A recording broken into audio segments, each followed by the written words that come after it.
We are live. Okay. Hi, everyone. Welcome to another Educator Innovator Hangout on Air. We're really excited to have you join us.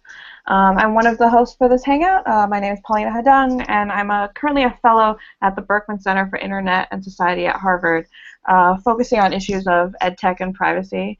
My colleague and co-host, Andreas Lombana-Bermudez, is also here with us today, as well as Don Reed. And we'll be talking about the Berkman Center's new digital literacy resource platform. So I'll let everyone introduce themselves in just a moment, but a couple more things before we get started. So if you're watching this Hangout live, we'd love for you to post thoughts, ideas, questions, either through the Q&A feature right in the video player, or you can also tweet questions and follow along using the hashtag 2 as in the number and then nextprez, P-R-E-Z. We'll do our best to address your questions here in the Google Hangout. We'll also be live tweeting this conversation at innovates_ed, so you can also follow us there. And just as a reminder, this webinar is also part of a series of programming related to Letters to the Next President 2.0, which engages and connects young people ages 13 to 18 as they research, write, make media to voice their opinions on issues that matter to them in the coming election. Therefore, our hashtag, #ToNextPrez.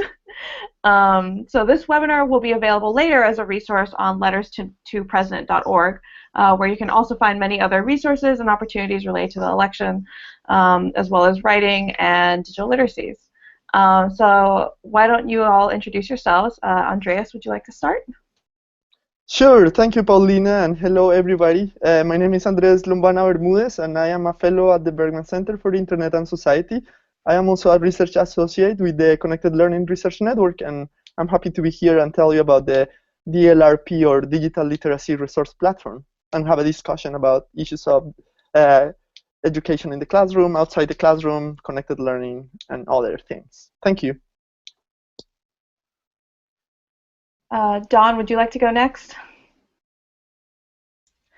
Hello, I'm Dawn Reed. I'm a high school English teacher in Okemos, Michigan, and a co-director of Red Cedar Writing Project that is tied to Michigan State University. And I'm excited to be here to talk about this resource and digital literacy. It's important to my classroom and my teaching, and I look forward to the conversation. Thanks. Thanks so much, Dawn. We're really excited to have you here. So I thought maybe we could just jump right in. Andreas? Yes, absolutely. So what we're going to do is invite our listeners and our audience online to go to the Digital Literacy Resource Platform. I'm going to share my screen and I'm going to take you there, but if you want to go, you can just go right away. And this is it's called dlrp.berkman.harvard.edu. This is how it looks, the front page. And just to tell you a little bit about it, this is a prototype. So we currently call it Digital Literacy Resource Platform, but we are also considering other names, and it's currently on development. So on this platform, when you go here, you can see it. This is the front page. We have tools across 4 thematic areas: privacy, safety, information quality, and creative expression. Our idea of tools are basically educational resources, and they expand across different kinds, from guides to videos to infographics, podcasts, research papers. We also consider like a multiple audience, so we have resources for teachers, for youths, parents, and school administrators. You keep going down, you will see also that we have a network of collaborators who have helped us to create this platform. We incubated it as part of the DML Trust Challenge, the DML5 competition, so Digital Media and Learning, funded by the MacArthur Foundation. And since 2015 to this year, we have been developing this platform under this grant. And although in this initial phase, the tools on the DLRP are limited to the ones that the Berkman Center has developed in the past years across different initiatives. We are currently working with our network of collaborators to include additional educational resources designed by them.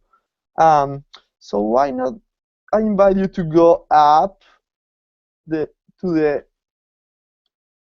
This is called the menu filter in the front page, and on this menu filter we have the main feature of our platform, that is findability. We focus and our goal with this platform was to allow users to find tools, to find educational resources that according to their needs. So we created this menu filter that you can see here, and what you can do is select the kind of users according to the different categories that we have.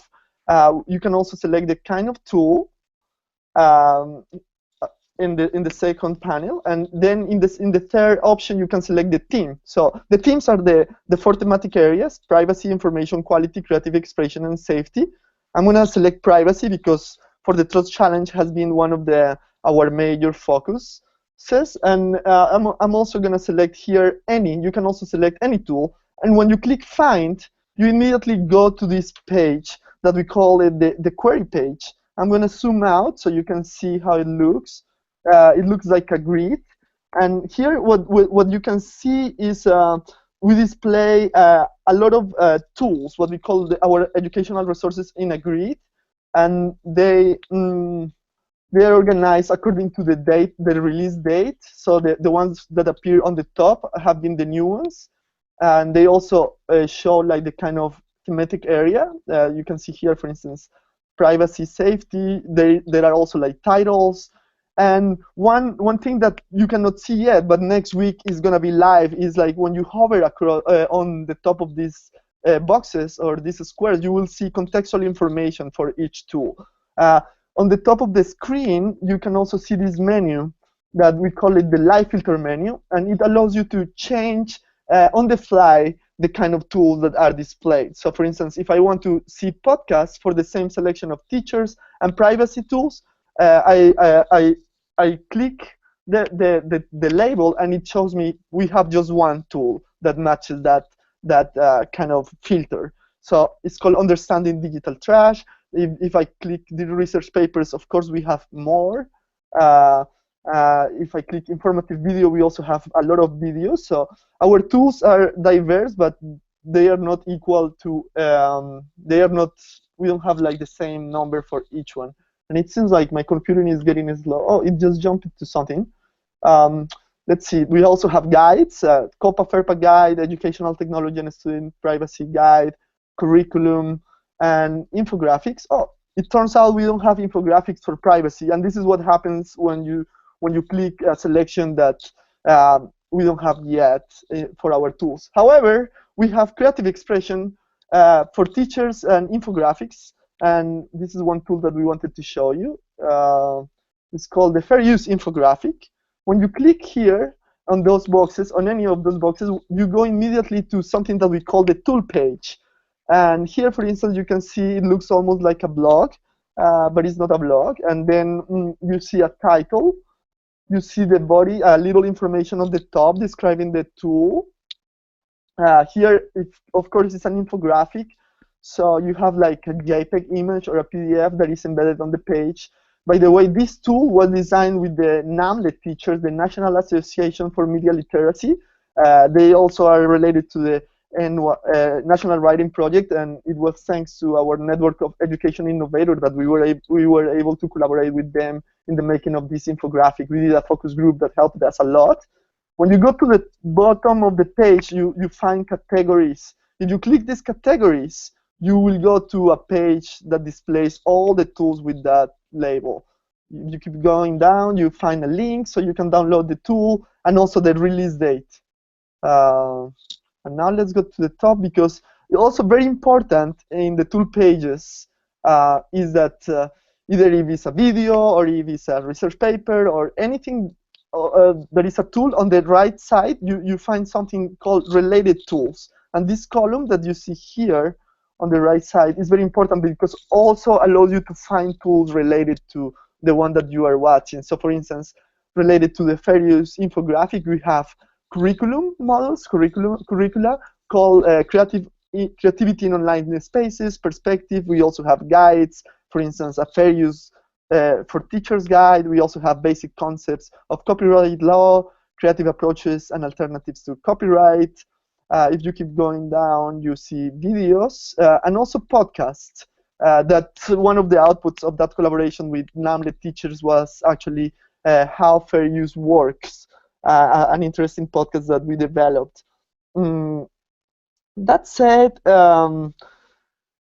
I invite you to browse the platform.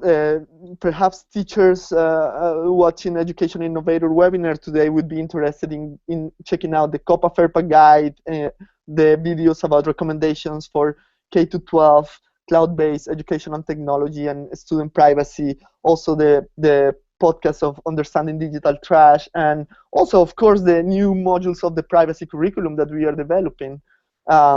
This is very important because we as we develop this platform, we are also like creating like new modules and new tools.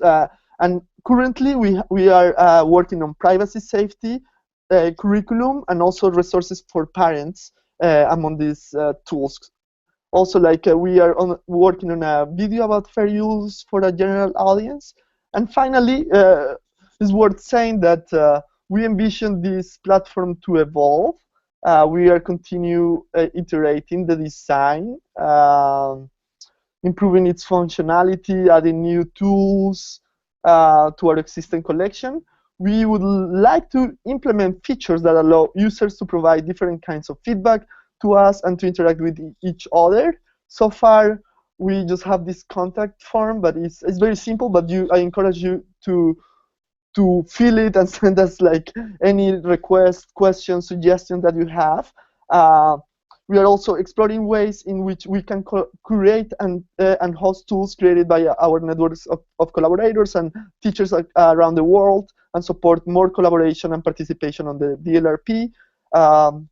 Also, our future plans include also translating DLRP content into other languages, such as Spanish, in order to reach a broader audience and address issues of digital equity in the US and globally. And well, we are also thinking in having users, so users that can register for the platform and have their own profiles and do their own curation of tools according to their needs. That said, let me just wrap up and invite to have this discussion. Thank you for listening to this little demo, but we are now going to discuss. Yeah, thank you so much, Andres. So as he showed, we have a lot of content on there already. We'll also be rolling out a lot more content in the next couple of months. So check back regularly or follow us on Twitter for updates. So there will be new curriculum, new videos, infographics, lots of exciting stuff coming out of our collaboration. So we're really excited to share it. So Dawn, I don't know if maybe you, at this point, you'd like to talk a little bit about what your experience was with the platform, or sort of how you see these kinds of platforms really and what their role might be in terms of helping you find materials for these kinds of issues to use in your classroom. As we mentioned, this is very much a prototype, and there are many directions we could take it, so we'd love to get some of your thoughts. Mm-hmm. Thank you, and thanks, Andreas, for the overview. So the platform is new to me, too, and I'm excited about looking at it and thinking about the possibilities. It was over a decade ago when we really started moving as educators into thinking about digital literacy, and for a long time I've been duct taping and piecing things together from a lot of different places. And in a sense, I still do some of that, but in very rich and innovative ways that are pretty exciting now, because there are a lot of conversations surrounding digital literacy. One of the things that jumped out at me too was that what I like about this platform, my initial thoughts and reactions, I like that it was tied to different audiences. So I mentioned I teach at Okemos High School in Okemos, Michigan, and one thing that our public school district is starting to do is have community conversations around digital safety and even screen time, like what is the effect of screen time and how do students perhaps in some ways get addicted to some screen time, and how do you find the right balance? So issues of safety, issues of privacy, issues of helping students be smart with technology is relevant for them to explore, relevant for parents and for teachers, of course. So I'm excited to think about the different ways that you're looking at audience. That was one thing that immediately jumped out to me. I also am excited about the different types of media. I'm happy to see the role of infographics and video and podcasting, and to be able to look and find those different pieces that we could bring in to reach different types of learners and to reach different types of goals. So I was excited about that connection too.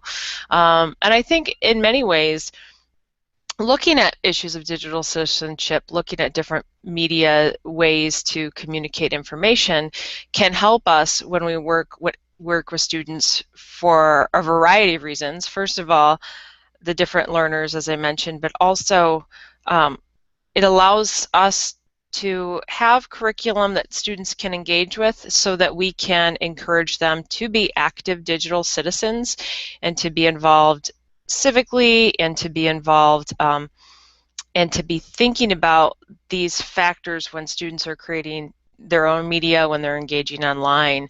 And I think about that in a lot of different ways.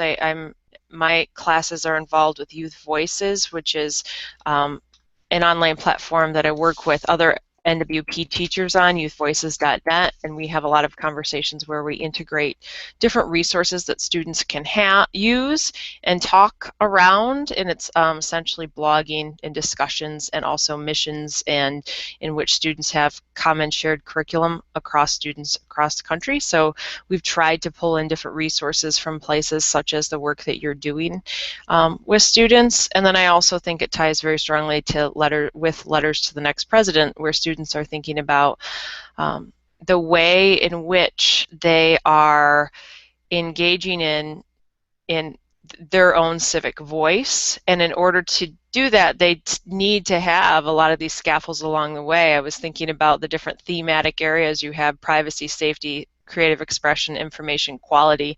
Those are serious issues for our students to explore. So I'm excited about, I know I just threw a lot out there, but I'm excited about audience, excited about the different media and the topics, and that you're bringing them up, because they are ones that we need to continue to cultivate, the types of resources that are out there for students, for teachers, for parents, and community. Yeah, thanks so much. It's always good to hear positive feedback. You know, at the moment, as we mentioned, this platform really only curates our own content. And I'm kind of curious about, both in your own sort of curriculum research gathering practices, as well as what you've seen out there, are you just saving the interesting things you find in like a Dropbox folder somewhere, or are there other platforms you see where good content is aggregated? And if not, what are things that a platform like DLRP could be doing to really help you connect all the things you're finding online, as well as maybe connect you to some of the people doing similar work? Mm-hmm. That's a great question, and such a big question. I feel like I'm always... Any piece of it. I feel like I'm always reshaping and reshifting how I approach that. A lot of it for me is about teacher networks. So there will be pieces of different content that will tie to the work with youthvoices.net and connect with students. There are pieces through National Writing Project, like with the Current, that there are some connections, and with Educator Innovator, where there are different connections and resources there. And I think you asked like a three-part question, and I'm not actually getting to the answer of it. So how do I cultivate it? I think I just keep track of resources for myself, and then join in different conversations with NWP teachers, NCTE teachers, via Twitter, that sort of thing. Cool. Yeah, I've been really amazed by how valuable Twitter has been as a resource for teachers. Mm-hmm. It seems like a lot of really great conversations are happening on it. Mm-hmm. And then I guess, a question we've been broadly thinking about is, when we say digital literacies, what does that even really mean? And what are some of the challenges that you face when you try to incorporate these kinds of issues in the classroom? Are there, concerns from parents, or are students not interested in it, or how can you get more engagement from the community? I like what you mentioned before about what your school or district has been doing about these community meetings. And so if another teacher was interested in doing that in their own location, how could they get those kinds of conversations started? Mm-hmm. Well, I think that for a while, the conversation around digital literacy, when years ago, was starting with what are all the factors, what are the things we need to consider, and the conversation has dramatically shifted to this is how it is, what are the things we need to support in terms of literacy, and that we still hold the tag digital to it, but really it's all about literacy and being able to engage, read, and write the world. And so students, I think, are very engaged with it because it is part of our world and ties to what they're interested in and ties to connecting learning across different spaces. So the different work that I do with students when it's media making or media analysis, they're very engaged and interested.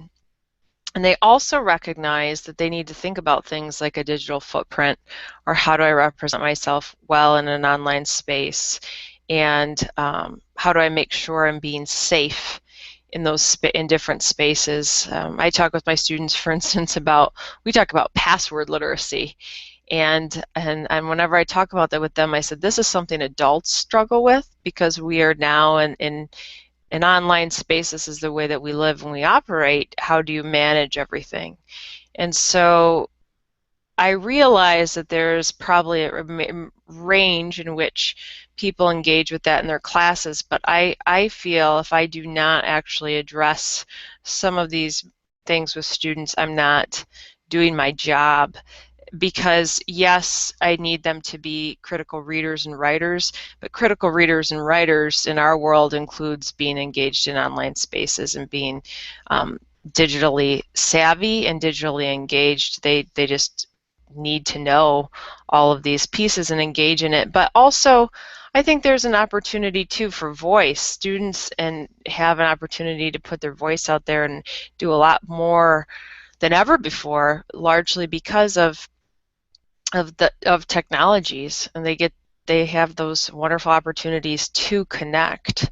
And so when I think about resources like this, I think it's supporting a lot of that work that teachers are doing in the classroom. So that's kind of where I'm at. But I'm also interested to hear a little bit of the backstory, like what led you to some of this work, and why you found it to be important. Yeah, that's a great question. So my background is in education. I did my master's at Harvard's grad school. And for the past couple of years, I've talked to a lot of educators about these kinds of issues, and I've certainly met a lot of educators who are really interested in digital literacy, both in and out of the classroom. And it just seemed like it has been tough to find at least not just one great source of materials, but a couple of different sets of curriculum to draw on and kind of remix your own. I've also been really interested in how teachers are communicating with one another online, or creating support networks offline. So, for instance, at the Berkman Center, we work fairly closely with the Media Lab's Lifelong Kindergarten Research Group, and they're the group that has developed and facilitated Scratch. So we've done some work around trying to help teachers and after-school educators not only learn Scratch, but also support that kind of learning within their communities. And in many ways, you can create all the resources you want and put them online, but if no one knows about them, or if you don't have the communities to connect to them, or even find out how they're using them, right? And we'd love to create ways to make it easier to not just make it easier for anyone to put out resources, but also build in some more of that reflection about what's going well or what isn't going well, and really try to make the conversation more cohesive around what kinds of learnings are happening. So that was sort of the brainchild, I would say, for a lot of the curriculum that we've been working on. And as Andreas mentioned, Most of our curriculum is very modular and very flexible, and it's all standards aligned to Common Core and ISTE. And so our curriculum is built up with a series of lessons that are about 15 to 20 minutes long or so, and they're all remixable, and you can do them in any order. But I'm curious, Dawn, about, with your experience, is it helpful to keep putting out, sort of like fully fledged curriculum out there, or is it in some ways more helpful to provide, I guess, not just like what kind of tools are helpful for you as an educator to learn about a topic and facilitate discussions around it, but is it also more helpful to create tools that you can use in your classroom with your students? So when we think about audiences, are we better off designing for the teachers or designing for the students so that teachers can use that with them? That is such a good question. And my answer is going to be both. I think there are plenty of teachers that would love to use the content and sort of figure out how to engage more with conversations related to digital spaces. I like the idea of remixing. I started thinking about like how could I remix or interact with it to create something for my students. But I also think that students at the center of our curriculum and students remixing and rethinking and sharing with one another is kind of interesting too. I'm not sure. I think that could happen, that it could be kind of interesting, like what pieces could students go out and explore and then decide that needs to come to the forefront in terms of some of the content for them and for their situation. And I think that could be kind of fun. Like I could see myself doing that with my students. But I do think that there's a huge range in terms of grade level and capability perhaps, but even more so time is always of an essence is always a challenge for everyone. But when we think about fitting different curriculum in and all of that, so having resources for teachers at different levels of ways of interaction with the content, I think, is pretty interesting to think about. What things could I embed in another website? What things could I take certain pieces and make it like my own, choose their own adventure where students are kind of working through it? Could they do that too? Because when I think about delivering that content, I also think about what are my students going to be engaging in, and how are they going to engage with this content and be excited about it and learning about it, and also figuring out it even takes them down to different research skills when they're looking at different types of content. I was thinking about the media pieces, and I thought, okay, if I teach freshmen, usually freshmen, juniors, and seniors. So I have the whole range. And I was thinking about what they would gravitate to if they were on this. And I started getting, because they're in the middle of writing some research papers, I started looking and saying, oh, I wonder what research papers are out there for models for them. And then I said, well, they would gravitate toward the infographics and be excited about that. And so how do we even choose to read certain texts and media, and how do they speak to one another became part of my thinking along the way too. So I'm curious about, for all of you, what you imagine those different interactions to be. I think you've brought together a lot of interesting resources. I'm curious about how it will work, and I know I see with the curriculum there are modules, and I haven't spent as much time with them. Like I see that it says here's what you could do, like step by step, but I'm curious of how you're thinking about the modules and interaction pieces for teachers and for students as well. Yeah, so it is modular, so they're sort of designed as these fully fleshed out curriculum that you could just use straight out of the box if you wanted to. Alternatively, we will also provide you with a Word doc so you can take it and make your own edits. I know that when I was teaching in the classroom, I would end up, I would download all these PDFs, and then I would like sort of copy and paste text from them into my own lesson plans, and it was just kind of messy. So hoping to make that process a little bit easier, because I know that as a teacher, you look through it and you say like, well, oh, my students have already mastered this thing, or they won't really care about that celebrity that was used in an example, so I'm going to swap that out. So just making it easier for teachers to make the lessons more culturally relevant is really important. I would say at the moment that the content we have on the DLRP, or the way we've designed it, is really far more for educators or for really tech-savvy parents. We're still trying to figure out how we can be most helpful to young people. And so what are the mechanisms that would get them to a platform like this, and what are the things that they might be interested in learning? So something that we've been really excited about is that we've been working with the engagement lab, or some of the undergraduate students, and this game design club at Emerson College. And so at the moment they're thinking through how can we design games either in classroom or online to teach young people about privacy and social media and some of the trade-offs of sharing information.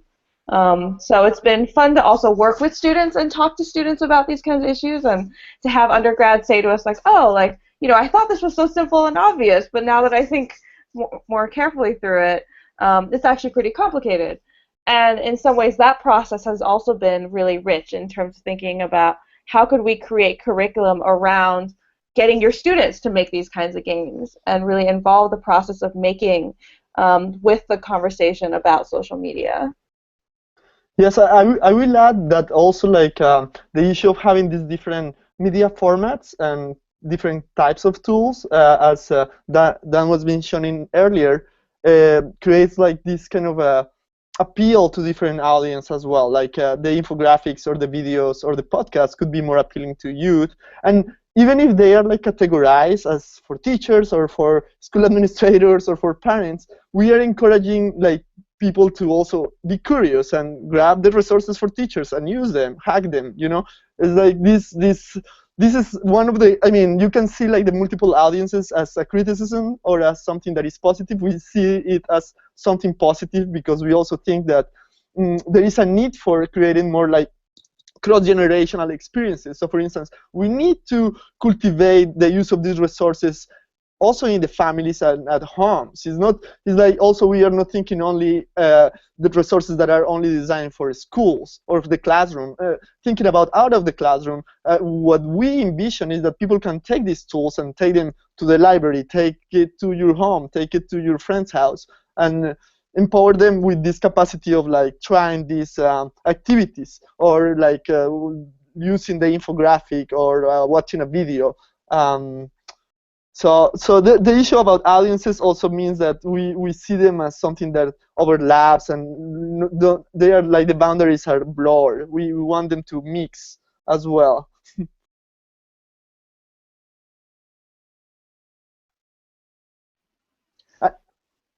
Yeah, and I don't know. I mean, maybe we can ask this question: if for instance, for Dan or for anybody on the web that is hearing us, like having the multiple audience create a confusion, if it is difficult to navigate and it's not appealing. But maybe, I mean, this is something that we are dealing with the user-centered design approach, right?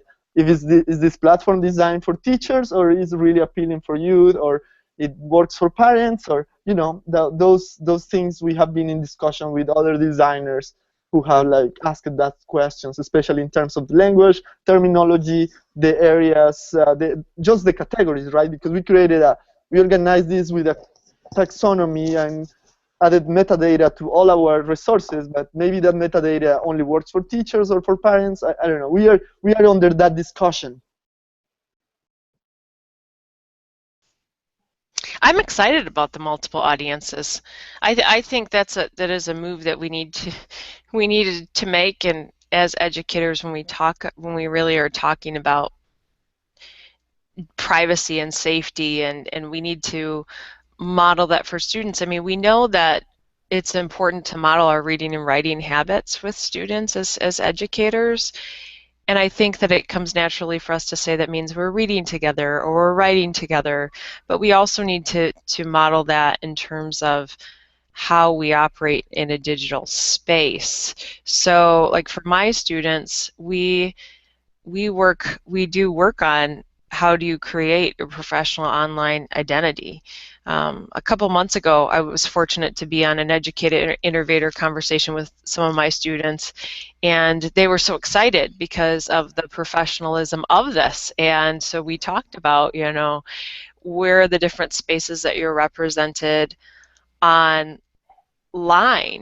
And so I was inviting them into the conversation that is part of my professional life, and they were amazing in terms of it. But what was also really neat for me was having the opportunity for them to say, I'm starting my professional space online, and I know that I want to be putting myself out there and sharing this information. And so before we ever could even get to something like that, we had to talk about safety and making sure that they were smart and savvy in terms of what they're doing to cultivate that online presence. And in, you know, as high school students, to be thinking about that is pretty important for what they choose to do as they go forward. And so when I think about those audiences, I think that's really important, because we need to model those for students. Like going back to the password example, plenty of people are not safe and savvy in terms of their online passwords, and our students are going to be doing things, online banking and all of that stuff, that they need to be thinking about. They can't have a one password for everything. That's not a safe thing. And so, you know, that's one example. But how they communicate online, how they whether it's writing or speaking, but then also how they receive information online. Because I think the whole idea of filter bubbles, they are slowly starting to get, but they struggle with that at first when we start talking about that. And being able to understand that is part of reading the world, because goodness, if they were only in their own little space, what things they would truly miss. And when I talked with students about research, one student, I couldn't believe it, a senior, she just said, "Oh, Mrs. Reed, you blew my mind when you said some people only get their news from social media, and we have a responsibility to think about news beyond that, and we have a responsibility to be civically engaged." And so I think that the themes that you're raising, and the fact that you're really looking at different audiences, and the fact that you're really pushing at different media is very complementary to a lot of that. And the tie-in to, I think, to Letters of the Next President is great, because we're asking students to really think about, what does it mean to be civically engaged? What are my responsibilities as a citizen, as an intellectual being as well? And students get that, and they get engaged with that, and they get excited about that because it's real. Yeah, actually, thanks for mentioning themes. And it's really great to hear that you're thinking so much about how educators can model this kind of good digital literacy behavior as well. You know, so we have sort of these 4 topics that we've been exploring. Do you think that there are other, like, really critical big themes that we're missing out on? In some ways, I do wonder if civic engagement in and of itself needs to be its own section, but I also feel like it cross-cuts across all the areas. So I'd love to hear your thoughts on that. I like what you have as a starting point, the privacy. And before I ever even get to that with anything with civic engagement with students, we talk about safety first. We talk about privacy first. We talk about responsibilities and making sure you're safe, because I don't want to take any of my students into a space where they do something that could impact their future. And we all know that students do that on their own, so I'm hoping them not to do that. So, but I do like the idea of looking at information quality. I think it ties so much into research and what we need to do to be able to be really critical readers and to be critically literate. I like the idea of creative expression. I get excited about the idea of civic engagement as well. I have students who, you know, read different news posts and then go and analyze the comments that people leave, and some of them are very upset and disappointed with our society and the way that we engage in some online spaces. And so I get excited about my students' responses to thinking that they could do something different, or that people could behave in more responsible ways. That's not to say that in every online space that's the case. There are plenty of people that engage in online spaces in beautiful ways. My students this year, one of my things I was proud of one student is she said, I just don't like how these people are engaging. And it's my civic responsibility to really think critically about this conversation. And she said, and I think I want to jump in, and I'm just going to watch the conversation for a while and figure out how to put myself into it. And so I get it. I'm excited about that idea, about how they learn how to that interaction piece online. Like, when do I choose to join the conversation? When do I choose not to? And how do I think smartly and carefully and critically about that? Because that is something that they wrestle with a lot of times.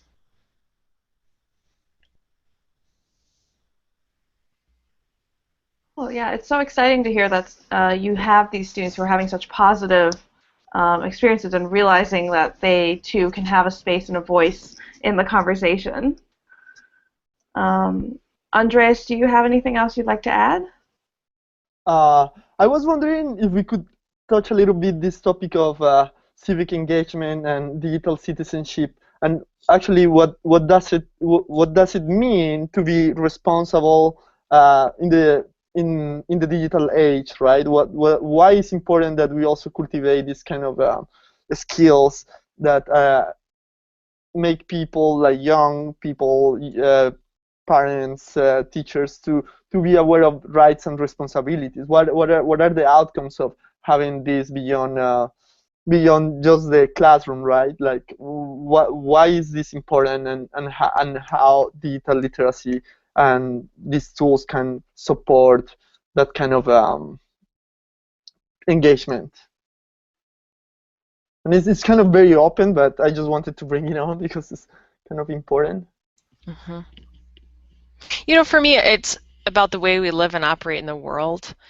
But the idea about digital citizenship is about citizenship and engaging in online spaces. It's, you know, I think about all the things that teenagers deal with, and there are some complexities that I say, my goodness, I'm glad I did not grow up having to deal with some of those things in terms of online spaces, in terms of devices.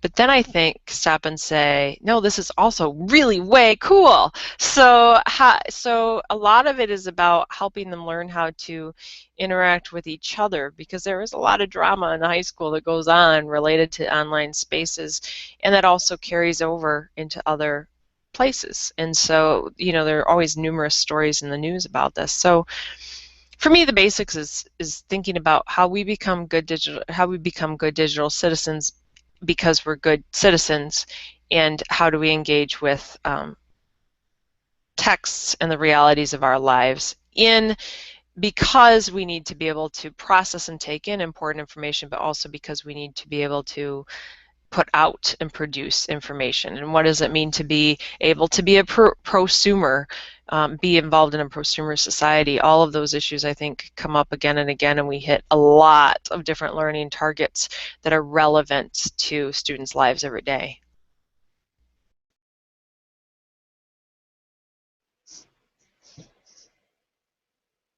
Yeah, thank you so much for taking the time to be with us today and share your perspective. I think it's always helpful to me to talk to educators who are, you know, on the ground working with students and hear what kinds of experiences they're having in the classroom.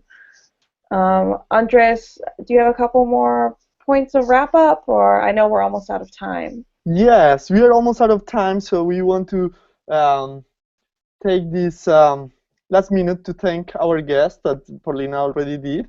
But we also want to invite our audience today to join us or to help us continue designing the digital literacy resource platform. So we are always looking for collaborators and co-designers. If you have any ideas, suggestions, and feedback, please send us an email to Haduong at cyber and Andres Lombana at cyber.lao.harvard.edu. You can see our emails on the screen now, and also feel free to go to the DLRP and continue trying our resources and tools. That said, I think we are ready to say goodbye to our listeners. Yeah, thank you very much. Thank you for the conversation, and thank you for the work that you're doing to support teachers. And I'm also on Twitter at Dawn Reed. Oh yes, Dawn Reed. Okay, I also just made a tweet with one of the questions that you did. I am also at Twitter at BBVA. And you too, Paulina, you can say your... Yeah, I would say that right now the Twitter feed is mostly just the three of us. No, it's not true. There are more people. You can check it out. Okay. Well, thank you so much, Don, and thanks, Andres, and thank you to the National Writing Project for setting this up. Yeah, thank you, Liana. Great to talk about our work, and as Andres mentioned, we are always looking to involve others in it. So if you're interested, just send us an email, and we'd love to chat. So thanks, and have a good night, everyone. Thank you very much.